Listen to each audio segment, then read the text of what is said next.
And we are live. Thank you for joining me again for our Tuesday Collective Spotlight. We've taken back the reins from our AWA takeover that happened last week. I do want to apologize. I know a lot of people were commenting last week with Axel and Krista's interview. Those were pre-recorded just because it fit with their schedules. Today's interview will be live, so any questions that you guys may ask in the comments, we will be able to shoot right to John and be answered in real time. So with no further ado, let me bring on Jonathan Hendrick, who is a local Floridian to us, one of our first, actually, I think he's going to be our first Floridian on the show. We have his books in store, starting with The Recount. With no further ado, Jonathan Hendrick. Hi, everyone. How you doing, John? Good. How are you doing? Thanks for having me. Absolutely, man. Thanks for coming on. Tell us a little about yourself. I know you're out there on the Space Coast. You're our first Floridian that we've had here in store. You're friends with my friend, David Byrne. So tell us a little about yourself. Yeah. Born and raised Floridian here in Brevard County. Longtime comic book collector. And recently, for about a year now, I've been writing my own comic books and self-publishing. So, and recently signed on with a deal with Scout Comics, which we'll probably be talking about soon. And yeah, just happy to be here. Happy to be able to be in the comic book community as an indie creator. I've been really loving it so far. There's been a lot of support and love for indie comics lately. So glad to be able to put like a stamp, my own stamp in it. Absolutely, man. I've gotten a chance to read the stuff that you've sent over to us. Everything is phenomenal so far. I don't have any complaints. So tell me a little bit. You said that you had started collecting comics, reading comics, and now you're writing them as of a year ago. What made you want to make that transition? How do you go about making that decision? And how did you find it at the beginning of that process? How was that? Yeah, so I've always had, like, I guess you could say, the writer gene or the writer bug all my life. I excelled in English classes, and some of my public school teachers would tell me, you should try to hone this more, and didn't think much of it, because when you're a kid, you want more fantastical, dreams and stuff like that than a writer. But about a year ago, I was watching a live stream on YouTube with a comic book creator named Doug Wagner. He writes The Ride and a few other great comic books. And I was able to ask him, hey, how do you make the transition, to becoming a comic book writer? And he said, with the world how it is now with the internet, you can make your own. You find yourself an artist. You pay them, you print it yourself, you distribute it yourself. It can be done. And thankfully, I have a lot of support here in Brevard County with other creators that have been able to guide me through the process, and comic book stores that are very supportive of indie creators too. So I couldn't have done it without them. You kind of mentioned your little circle of creators out there in Melbourne and stuff like that. And man, you're not wrong. There's a lot of you guys out there. We've got Travis Gibb, we've got David, we got you, got you. What's it like to have, kind of a few guys that aren't quite new to the industry, guys that have published books out that are within that circle? You guys could probably drive. Do you guys meet up and talk about comics every once in a while? How's that work for you? Yeah, we usually see each other on a monthly basis or more. We actually have a group, like a Facebook group, where we invite other creators to meet up monthly, and we just kind of talk about what we're working on, what we're offer some advice to each other. So it's priceless to have that type of support where it's an actual in-person support where you hold each other accountable for things and you just build each other up. So like I said, I couldn't have done it without the community that I have here. So very beneficial. That's awesome, man. I think by the time our first 10 episodes are done, we'll probably have all you Melbourne boys out here. But so without further ado, let's talk about the first book. And this is the one, like you said, that Scout picked up. The Recount. Here is the full ash can. Yes. And this will be out from Scout. Were you expecting beginning of 2021? Actually, targeted for November for issue 1. November. Yeah, Nice. so So hopefully it'll be in previews with a diamond code next month. awesome. Awesome. Yeah, So that'll be fingers crossed. yeah, so that'll be something we'll always have in the store. But tell us a little bit about the Recount. Did you have to self-publish this at first and then you kind of pitched it to Scout? How did that process go for you? The plan was to self-publish, but there was an opportunity to talk with James Pruitt from Scout Comics, who writes Midnight Sky, when he came through Daytona Con last November. And I brought the script and some finished pages on my iPad and showed him. And he said he'd be interested in talking more about it. So when I got home, I emailed him all the information that I had. A couple of weeks went by, reminded them, sent another email out, and then I started getting questions back, and they were like deep diving questions about the series, what I had planned for it, explanations of the characters, their methods, their purpose, and one thing led to another, and I had a contract, and it was amazing. I couldn't be more grateful. So I've had the chance to read issue 1 and 2 because that's what you've had a chance to send me. Mm-hmm. I loved it. So tell me, is this going to be a mini series? Is your plan to be ongoing, or are you? Is this a world that you're planning to continue to visit? It's definitely a mini series. The pitch was for 4 issues, 4-issue arc with the possibility of more. I do have a outline for 3 4-issue miniseries. So hopefully, if things go well and if it's well received, I can come back and do another, like a season 2, season 3 is the plan. Okay.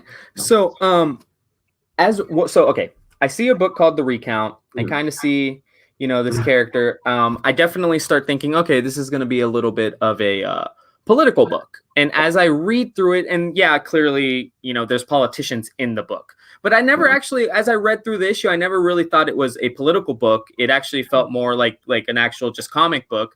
Was that what you were going for, especially with the way times are right now? Or did you were you planning to have it be a little political? Well, political in the part of it's set in a political background. It's not really going talking about politics necessarily, but the politicians are involved. It's really, a thriller, action, suspense type of book that is based around the world of conspiracy and corruption that is within politics. So, and I was really inspired by, I can't, lie, the political climate that we all live in right now drove me to that story. Although I'm very clear that it doesn't have an agenda. It's not picking a side. These are all fictional characters. And I don't even use the word Republican or Democrat throughout the entire series. So I want readers to go into it thinking, all right, what side would I have been on? Would I be on the right side? Would I be on the wrong side? Is there even a right side at all? So there's a lot of twists and turns. You read the first 2 issues, so it's I expect some controversy from it because this is the material it is, but that could be a good thing too. No, yeah, and exactly like you said, that was actually why I wanted to make sure to ask that question out in the front.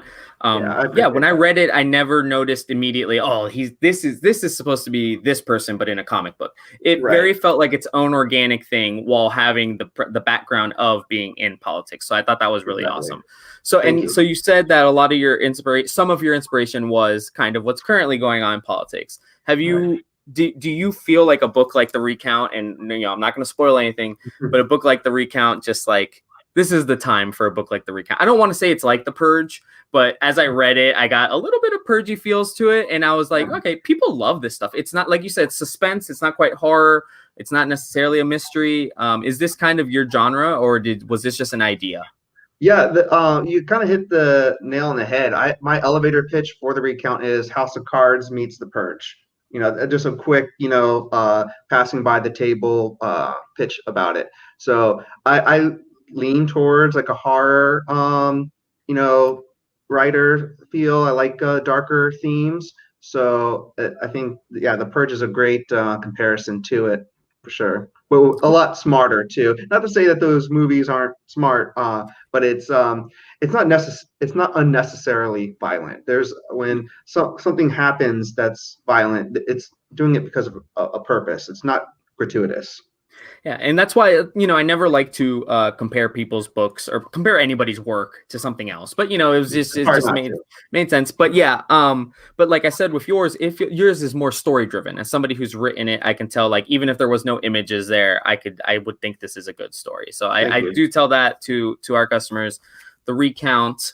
So we're hoping for November. You're saying, right? Yep, that's what the last target date. I mean, I wasn't given the date, but the month was the last thing I was given. So fingers crossed, because I thought it would be great for it to come out, around the same week as Election Day. We'll have an election on a Tuesday. Comics usually drop on Wednesday, and then drop the Recount on Wednesday, right? I mean, you kind of have to pair those things. And I know the book as being with Scout, it'll be everywhere in the country, but being from Florida, it's kind of ironic that it's called The Recount, right? Yeah, that was a happy accident. Yeah. So let me ask you, are you planning, so you said it's going to be a 4-issue mini, is it planning to be monthly release schedule? Is that what we're hoping from Scout? The last thing I heard was we'll probably pause in December just to, judge sales, and then January, February, March for the rest of the issues. Yeah. Cool. So yeah, all right. So standard, Yeah, it makes sense. So the first book, which is kind of the more newer one that's going to be hitting the shelves, is The Recount. We do have a couple of signed copies of the Ash Can. I love how you do the star on your signature, by the way. Yeah. But we do have a couple of signed copies of the Ash Can here in store. So The Recount is your first book. Right. Let's move on to something that I think you have won some praise for, and then you also have some other stuff in the pipeline for it, which is Freakshow Princess. Talk a little bit about that. Yeah, so Freakshow Princess is the first comic book I ever wrote and self-published. That came out in print last October.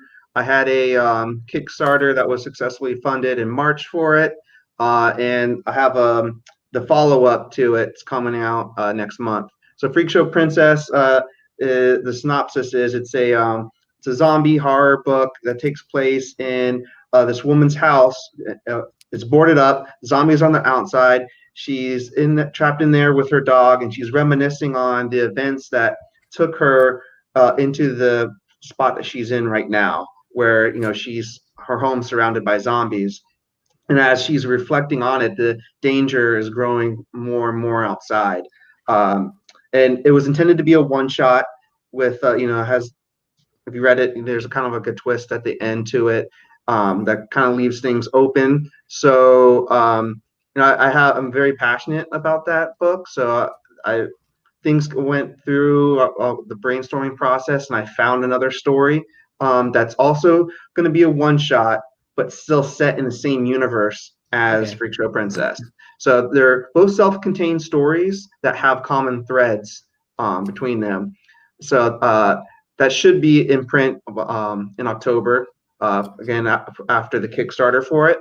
So awesome. Yeah, I'm really excited about it. My plan, I have a larger plan now, is to release a Freakshow book every Halloween or October time. So have it kind of be a yearly Halloween book. Sorry, my cat wants to be involved. Hey.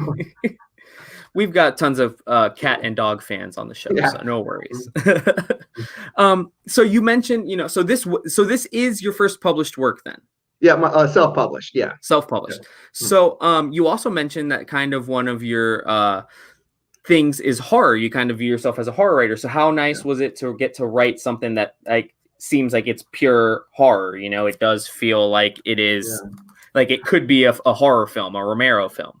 Yeah, it's very Night of the Living Dead-esque. I took a lot of, the theme of those George Romero's movies, and I love zombie horror. I've always been passionate about that. That's probably where my true, genre is. But I also have tried to flex that creativity outside of the genre. But yeah, I'm so a proud parent about that book. And so the follow-up, Freakshow is called Freakshow Night, and Night with a K, and that is set in a different kind of setting where Freakshow Princess took place inside someone's house, where the Freakshow night, this person, the main character, he's living outside in the wild, and within the thick of it all. So there's going to be a lot more zombies, a lot more action, but again, still with a common theme. So I'm noticing a trend. It's Freakshow Princess. Yeah. Freakshow Knight with a K. Yeah. Are we going with medieval titles kind of for those? Freakshow with like a medieval, royalty type thing. Yeah. I've given a name to the universe. Freakshow Kingdom is the larger part of it. So hopefully I can release after 3 to 5 years with, a few more stories down the road, maybe a collective, bound graphic novel of all of them. And my plan is to have a different art team every single time. That way it has that anthology type feel to it. Yeah, awesome. So when should we be seeing the Kickstarter for Freakshow Nights hit? I'm hoping that if everything goes according to plan, September 1st. So September 1st. Yep. So if people want to, stay up on that, follow me on Kickstarter, and you'll get the notification if you have the app or an email once that goes live. So nice. So you mentioned that the of the Dead movies, like zombies are really kind of your genre. Other than George A. Romero, because you've already mentioned that he and his movies are kind of an inspiration for you. What other zombie multimedia would you say kind of has influenced you in that? Because I know we've had zombies in pop culture for decades and decades and decades, and it's had its waves of popularity. So where would you say, what got you into zombies, and what was like your inspiration to start wanting to write zombies? Well, one of the greatest zombie books I've ever read wasn't even like a novel. It was the zombie the handbook, or the zombie survival guide by Max Brooks, who also wrote World War Z. He's Mel Brooks' son. Trivia fact there for you.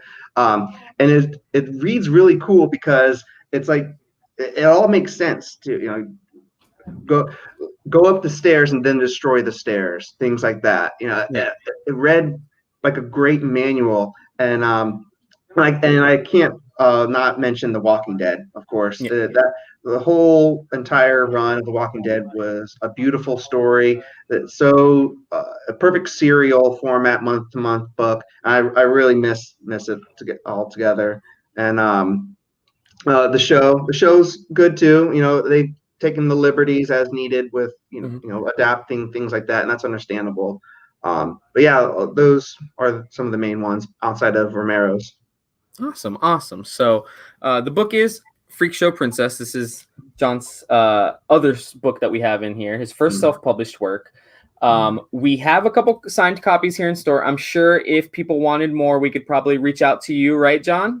Absolutely. Yep. So we have a couple signed copies here in the store with his awesome signature. We got to actually, John, I forgot to mention, I don't know whichever book you want to do, but we need you to send us one that says "I am the Collective," so we can put you up on our wall with David. You got Lee Bermejo up there, Jay Lee. We got some cool guys up there, so we got to get you to do that. Collective. All right, I'll do that for sure. I am the Collective. So we got Freakshow Princess. We got 2 down. You've got a third. I'm not even going to call it a book because almost all of these are series. These are things that you don't just write one book. You're planning on expanding. So. The other book is Capable, which I don't remember if it was last night. All my days are blending together. But it was either last night or the night before, and you sent me the PDFs for a couple things. And this one, while I did not think that I would have my eyes glued to it, the story had me just glued to it. I could not stop looking at it. So Capable is, you have 1 and 2 out, I believe. Is that correct? Yes. Yep. And tell me a little bit about the book and the inspiration for it, because it is a little bit different book. Yeah. So Capable is set in a world where one day people with handicaps now have a superpower that's opposite of what their disability was. So the main character, Derek Davidson, is in a wheelchair, and he wakes up and now he's a speedster. And we see kind of like his origin story per se in the first issue. And then in issue 2, we see how it's affected other people, and that's how the series is going to go. I had a successful Kickstarter for that for issues 1 and 2 back in June, and Issue 3 is almost done. Probably going to kick that later on in the year. But that's my superhero book, because I don't want to be pigeonholed as a zombie guy, which if that happens, it wouldn't be the worst thing in the world. But the inspiration for Capable is I really like just what if scenarios. One of my favorite superhero books was Irredeemable by Mark Waid, and its concept is what if Superman was turned evil, and I love that. And then they had the side book Incorruptible with like the world's worst supervillain is now a superhero. So I like those twists. When you change one variable and you don't change too many, you can really have a great story there.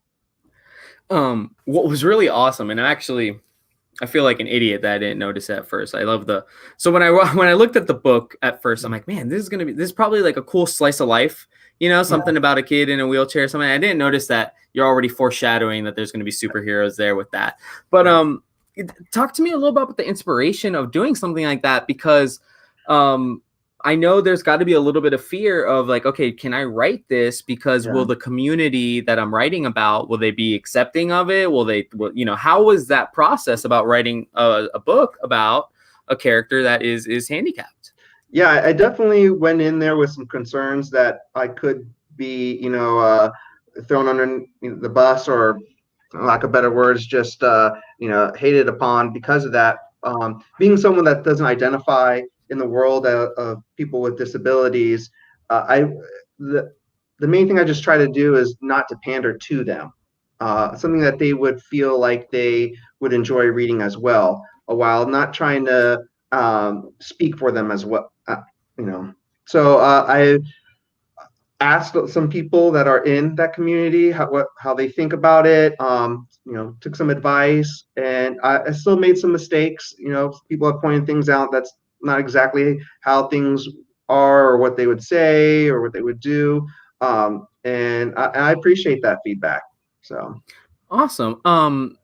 So how has the reception been? How have people? What have people said to you about the book? That just answer it like that, I guess. Yeah, I haven't. I've actually met some people that I didn't know beforehand that are, someone with disabilities. Actually, my first signing for Capable, issue 1, the first person in line was in a chair. I was like, all right, here we go. This is either going to go one way or the other. And super nice about it. She hadn't even read it yet, but knew it was coming out, wanted to pick it up. And they've been following her, and her boyfriend have been following me on social media, and they picked up the second issue, and they haven't said anything negative about it. So a lot of people have said lots of positive things, and I'm happy that it's been well received. It means a lot to me. Awesome. I also when I look at the character and I think about him, he's not a white character, so he's a minority. He's a teenager, so he's got all these typical normal people struggles as well. He's got all sorts of the struggles. Have you had any kids? And I know the book has some language. It's not necessarily an all ages book, but have you had any kids come up to you and say anything like, oh, I know when Miles came out, there was all these kids, oh, look, I'm in a comic. Have you had that reaction at all with any younger audience? Not so much. During cons, I've had some kids stop in their track, and they see the cover of Capable and the youth of it. I picked that artist, Gino Casmianto, because his style is really, I don't want to say cartoonish, but it's not so defined. His line work really is very Teen Titans-ish. And that's why I chose the book. So I can see where younger kids would identify with it, even though I don't necessarily have them as my target audience, especially with the mature aspects of it, with the vulgarity and so forth. And I always warn parents too. I'm like, hey, just they'll pick it up and say, oh, my nephew is in a chair. I think he'd love that. I just let them know, hey, there's some language in it. Just be prepared for that. But it's been, I haven't seen too many kids come up to me and mention that part about it, but they do kind of like it. So, back to talking about the language, kind of. Yeah. So not only are there, it's not anything crazy, Yeah. but there's a little bit of bad words. But there's also a couple of times where you go ahead and you do, and it's a normal life situation, but you use some of those words that you're not supposed, you don't call somebody that word, like Right. if for sounding like a child, it's, you don't say that, and Yeah. what made you go into that decision to use some of those words that describe, or that the bullies use to describe the main character, and what went into that decision, and did you struggle with that decision on whether you wanted to use those words or not? Yeah, I did that because I didn't want to write a book like this and wear kid gloves doing it. Um, the kind of the fear of doing a book like this drove me to want to do it more. I knew that there was something there if I was scared to put this out. And I'd rather not play it safe, because if I'm playing it safe, then I'm going to write the same story that someone else has done over and over and over again. Especially since I'm not someone that's in that community. I didn't want to, again, pander to them. And I took some of the things that I experienced in high school, even though I'm not handicapped, but I was bullied. I was, had horrible things said to me, experienced things. So I channeled that and kind of turned it to what I think someone in that situation would hear. So again, I didn't go into it with kid gloves because I want them to be like, hey, they probably heard things like that, you know. Yeah, and that's how I felt. I mean, my first reaction was, wow, I can't believe he wrote this in there. But at the same time, like, this feels real. Yeah, Unfortunately, where it's sad, but it did feel real. right. So let me talk. We had a customer come in this morning, and he knows you. Yeah. And his name's, I'm gonna give Harry a shout out, Harry Benson. He Mhm. knows you, and he actually says that you reached out to, or that you guys had spoken a little bit about the book, because Yeah. he's also in a wheelchair. So how have you been able to do that with just some people? Like, I know you mentioned that the very first person at your signing was like that, but how has it been like to be able to kind of pick the brains of people that are fans of the book? And then I'm guessing you've also had some guys that have not been fans of the book, but they're still willing to give you their 2 cents, hopefully in a Right. positive aspect. Yeah. Yeah. So when I talked to Harry about it, it was the issue one was almost complete, and there was really not much room to make any changes. And he told me like the bathroom scene in that Mhm. book, he experienced things like that in his life. One thing he pointed out to me that wasn't very real was the main character's chair. That's more of a hospital chair, with the handles on the back. When he explained it to me. When you're someone that's in a chair, you want to keep your individualism as much as possible. You don't want to be pushed. You want to be able to take care of yourself. So you'd have a more ergonomic chair. Okay. So that's why in issue 2, I tried to kind of fix that. There's a line in there that he says to the bullies about why he had to use a chair like that. So Oh. kind of backpedaled a little bit in a way to be respectful for some of the choices that I made. And also Harry, the character Harry in the Yes. book, Yes. yeah, he wouldn't have crutches like that. He would have, more ergonomic type crutches if you're gonna use Yeah. it on a daily basis. So Speaking of Harry, and I'm not sure what I'm allowed to say of this, so hopefully you'll catch it. But I got to read a little bit about Harry. What's the plan for that? Because I know not yeah. many people got to see that. What's the plan for more in the Harry, more of Harry's stories, and then what's the plan of Capable after issue 2? So there is a anthology book that's coming out later on this year called The Advocator, which has been out several times over the past few years.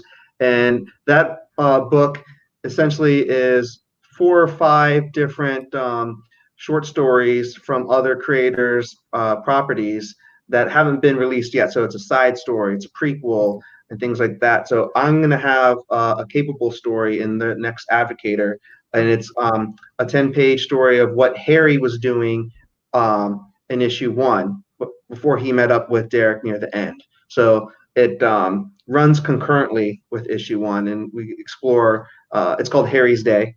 Okay. He's a different character than Derek. You can see the two have different personalities, but they're still best friends. And you get to see what Harry did with those newfound superpowers in those few hours, that would take place in that time.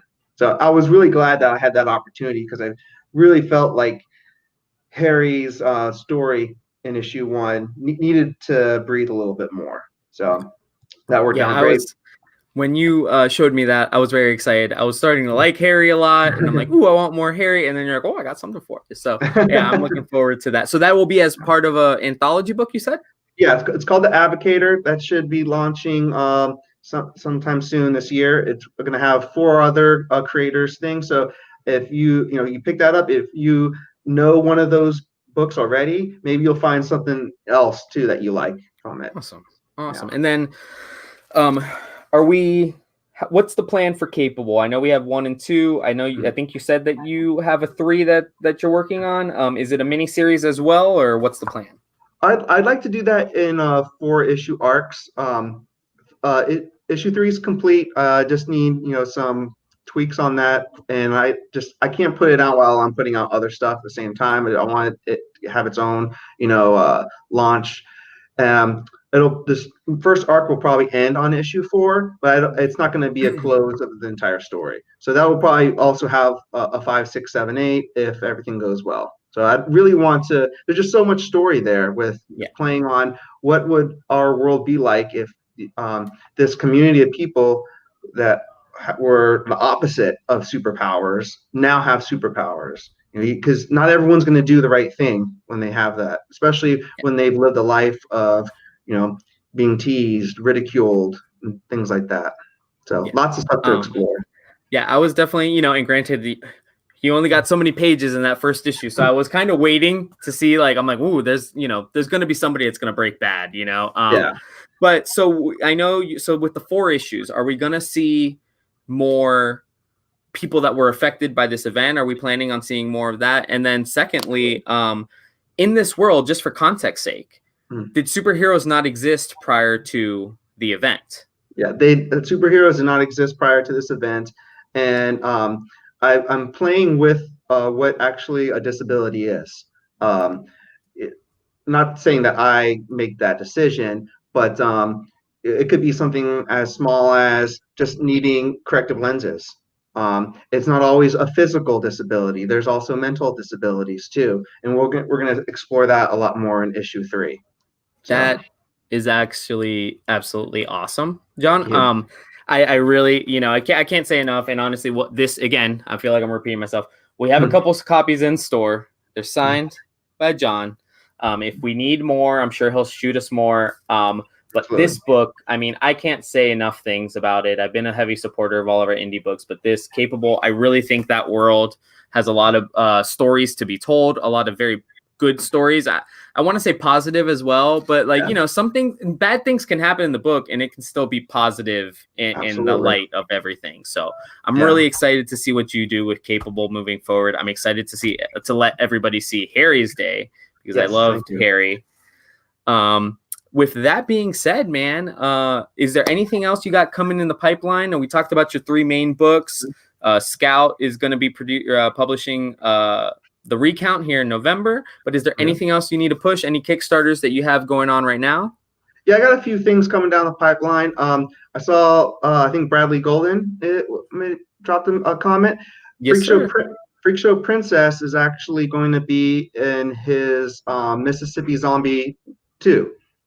Which is a zombie anthology, but it's going to be a black and white version of it. So it's the same story, but a little bit tweaked, so it takes place in Mississippi, but it has this beautiful grayscale version of it. And then you also get 4 or 5 other zombie tales in it. So that should be out in stores through Diamond eventually this year. Bradley can probably speak more to that than I can. Then I'm in another anthology that's going to be on Kickstarter soon called Cthulhu Invades Oz. Travis Gibb is the project manager on that. So it's a bunch of it's an anthology book. A lot of different creators from Scout, Source Point Press are in it. David Byrne has a story in it. I wrote the Tin Man story, and it was one of the funnest things I ever wrote. First of all, I was honored to get one of the top tier characters Nice. with all the talent that's in that book. They could have picked whatever they wanted. I was such a new guy when they I was picked for the project. I couldn't believe I got the Tin Man because it's going to be an awesome twist on him. It's very Captain Ahab-esque. You know, he's out there on the seas searching for Cthulhu, so it has that Moby Dick type. Yeah, it sounds really cool. Yeah, I can't wait for everyone to see it because it's an amazing project. There's just so many cool stories. It's going to be a beautiful, beautiful anthology. And then I also, this is probably a little further down the road, Austin Janowski, he does a zombie anthology called Zombies Were Human Too. I have a story that I wrote for volume 3 of that, which I think is going to probably come out maybe next year. So awesome, man. I hope, Austin, if you hear this, I hope I was able to announce that. Sorry. So you are a freaking busy man, I'll tell you that. But so you tell me, you're kind of new to the comics. So having Recount be picked up by Scout and have a diamond code here soon, what has that meant to you, man? Like, you know, you started with Freakshow Princess and Kickstarter, and now you're about to have a diamond code. It's huge. It's such a blessing. I couldn't be more grateful for everyone that, you know, was involved for me to get that far and so soon. You know, it's trying to stay humble about it and not take it for granted. It's also a huge responsibility too. You know, it's Scout isn't Marvel or DC, but they're still a big company. They're making books, they're making moves, and there's a lot more moving parts. And it's not me if it fails. You know, it's not just all going to be on me. So it's great. Hopefully it'll help boost me in other projects and things like that. But it's a lot to say the least. Man. You're busy, but gosh, are you talented, man? I'll tell you that. So thank you so much. So John, thank you so much for joining us. Yeah. Just so that and we haven't set a date, but just so our viewers know, I do want to get you in store for a signing absolutely when we can. You know, I know you guys are busy here. You're busy here in the next couple of weeks, but whenever we can, I'd definitely like to get you out here to Altamont and get you signing some of these books. Yeah. Well, just let me know. We have a couple signed copies, but once John gets in here, we'll have a lot more signed copies. But yeah, we will definitely keep in touch. You have officially now been our first Floridian on the Collective Spotlight, so congratulations. Thank you. And with that being said, man, I'll let you get out of here. Thank you so much for coming on the show, man. We will have the books on the shelf. Right now it is an ash can for the Recount. He sent us, I believe, 2 or 3. They're signed. We have those. We're gonna have Freakshow Princess. We've got that signed. That'll be on their wall. And then we've got Capable #1. If anybody also wants to check out Capable #2, I'm sure we can have John send us some copies. I will definitely be grabbing a copy of all of these. So thank you so much, John. Best of luck with everything. Keep us up to date on when any Kickstarters drop or anything like that, so we can make sure we fund them, we get them in here in the store and everything like that. And with that, man, we will see you here hopefully real soon. Awesome. Thanks for having me. Appreciate it. Yep. Thanks for coming on, John. You have a good one. Thanks. You too. So, guys, that was Jonathan Hendrick from Scout Comics. He writes Capable #1. We will have it. We have it in store. It will be on our shelf literally as soon as I am done with the show. Freakshow Princess. That is going to be on the shelf as soon as we're done. These are all signed copies. First prints straight from John. And then we do have the ash can of Scouts. The Recount, we will be getting that from Diamond as well. So thank you again, everybody, for joining us on the Collective Spotlight here every Tuesday, 5:30 p.m. Eastern Time on the Collective Facebook and YouTube channel. And don't forget to join us tomorrow on Wednesday for our Hump Day $1 happy hour auction. Tons of great books. Some of them are behind me. We have a snow globe. Steven, do you want to hand me the snow globe? We have this awesome Universal Studios Islands of Adventure snow globe that will literally be going on our auction starting at $1. along with all these other books. Everything starts at $1 on our auction. So thank you for joining us, everybody. I am Danny Morales. Steven Spivak, my producer. Brendan Boyle, taking care of everybody in the store. Thank you, and have a good one, everybody. We will see you Wednesday, Hump Day Happy Hour, 5:30 on Facebook.